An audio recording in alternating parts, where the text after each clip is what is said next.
जब सुबह आप अपने एक कनाल के घर से उठते हैं तो आपको कुछ इस तरह की आवाज़ें सुनाई दे रही होती हैं, तेरी आस्ते चुकिया कदम। और जब आप रात को सोने जाते हैं तो आपको कुछ इस तरह की आवाज़ें सुनाई दे रही होती हैं।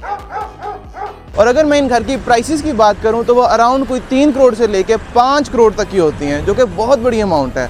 और अगर मैं आपको बताऊं कि DHA लाहौर फेज 7 आपको इसी प्राइस के अंदर अंडरग्राउंड वायरिंग के साथ 50 फीट वाइड रोड, 30 कनाल के बड़े park, major CCS, international food chains, Attock जैसे बड़े पेट्रोल पंप और कैरीफूड जैसी सुपरमार्केट्स के साथ आपको इन्हीं प्राइसेस के अंदर आपको घर ऑफर कर रहा है, तो आप अपने बच्चों के साथ फिर भी उन्हीं घरों के अंदर क्यों रह रहे हैं?